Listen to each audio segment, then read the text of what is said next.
அனைத்து உரிமை குரல் நண்பர்களுக்கும் வணக்கம். சாட்டை துரைமுருகன் செய்த துணிச்சலான செயல், மிரண்டு போன தாவேகா கட்சியினர். இந்த தகவல் குறித்த இந்த வீடியோல முழுமையா பார்க்க போறோம். வாங்க பார்க்கலாம். நாம் தமிழர் கட்சியுடைய ஒரு முக்கிய தூணாக இருக்கக்கூடிய சாட்டை துரைமுருகன் தற்போது அனைவருமே கவரக்கூடிய விஷயத்துல பல விஷயங்களை பண்ணிட்டு வந்துட்டு இருக்காரு. உதாரணத்திற்கு தொழில்நுட்ப பாசறையோட கலந்தாய்வு கூட்டத்தில் கூட சாட்டை துரைமுருகன் பேசிய பல விஷயங்கள் பார்த்தீங்கன்னா அனைவரையுமே புத்துணர்ச்சி அடைய வச்சிருக்கு அப்படின்றதுல எந்தவித மாற்று கருத்துமே இல்லை அப்படின்னு சொல்லலாம். நாம் தமிழர் கட்சியுடைய ஐடி விங் தான் தமிழ்நாட்டிலேயே தலை சிறந்த அரசியல் ஐடி விங்காக இருக்காங்க அப்படின்றதையும், நமக்கு ஒரு சின்னம் கிடைச்சிடுச்சுன்னா கூட 1 மில்லியன் போஸ்ட் போட்டு எல்லாரிடமும் கொண்டு சேர்த்துட்டு இருக்காங்க. இதனாலேயே நாம் தமிழர் கட்சியுடைய ஐடி விங் தான் பெஸ்ட் ஐடி விங் அப்படின்ற ஒரு விஷயத்தையும் அவங்களுக்கு சொல்லி புதிய உற்சாகத்தை அவங்களுக்கு கொடுத்திருக்காரு அப்படின்றதுல எந்தவித மாற்று கருத்துமே இல்லை அப்படின்னு தான் சொல்லி ஆகணும். இப்படி இருக்கும் வேளையில சாட்டை துரைமுருகனுக்கு பல மிரட்டல்கள் பல்வேறு வகையிலிருந்து வந்துட்டு இருக்கு. உதாரணத்திற்கு மக்கள் மன்றம் போன்ற விவாத மேடைகளுக்கு சாட்டை துரைமுருகன் போகக்கூடாது அப்படின்ற ஒரு மிரட்டலையும், அப்படி நீங்க மீறி போனீங்க அப்படின்னா உங்களுடைய பார்மசியை அடிச்சு உடைச்சிடுவோம், உங்களுடைய வீட்டுல கல்ல விட்டு எரிவோம் அப்படின்னு நேரடியாகவே திமுக தாவேகா சாட்டை துரைமுருகனுக்கு நிறைய மிரட்டல்கள் கொடுத்து போஸ்ட்லையும்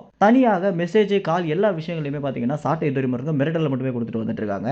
எது எப்படியாக இருந்தாலும் நாம் தமிழர் கட்சிக்கு தைரியத்துல துளி கூட குறையில்லை அப்படின்றதுக்கு ஏற்ற மாதிரி சாட்டை துரைமுருகன் அவங்க எந்தெந்த விஷயத்தெல்லாம் வச்சு மிரட்டுறாங்களோ அடுத்தடுத்து அதே விஷயத்தை பண்ணி நீங்க கோவப்பட்டா படுங்க, நான் இப்படி தான் பண்ணுவேன் அப்படின்றத அழுத்தமாக சொல்லிட்டு வந்துட்டு இருக்காரு. இப்படி இருக்கும்போது மேலும் தாவேகாவுடைய நிர்வாகி ஒருத்தர் ட்விட்டர்ல ஒரு வீடியோ போட்டிருக்காரு. இந்த ஒரு வீடியோ பார்த்தீங்கன்னா அனைவருடைய கவனத்தை ஈர்த்திருக்கு அப்படின்னு சொல்லலாம். அப்படி என்ன அவர் சொல்லியிருக்காரு அப்படின்னா, சாட்டை துரைமுருகனுக்கு உண்மையிலேயே துணிச்சல் இருந்துச்சு அப்படின்னா தேனிக்கு வந்து நீ பொதுக்குழு போட்டுரு அப்படின்னும், நீ மட்டும் மேடை போட்டு பேசிட்ட அப்படின்னா நான் எங்க கட்சியை விட்டு விலகிடுறேன் அப்படின்ற ஒரு மெட்டல் கொடுத்திருக்காரு.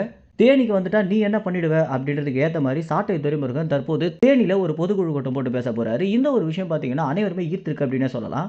எப்படிடா இந்த மனுஷனுக்கு இவ்வளோ துணிச்சல் இருக்கு அப்படின்னு அனைவருமே ஆச்சரியப்படுற வகையிலையும், இன்னும் நாம் தமிழர் கட்சியுடைய பல நிர்வாகிகளுக்கு பார்த்தீங்கன்னா ஒரு புது உத்வேகத்தையும் கொடுத்திருக்கு அப்படின்னு தான் சொல்லி ஆகணும். மேலும் இந்த தகவல் குறித்து என்ன நினைக்கிறீங்க அப்படின்ற உங்களுடைய கருத்துக்களை கமெண்ட்ஸ்ல தெரிவிங்க. நன்றி, வணக்கம்.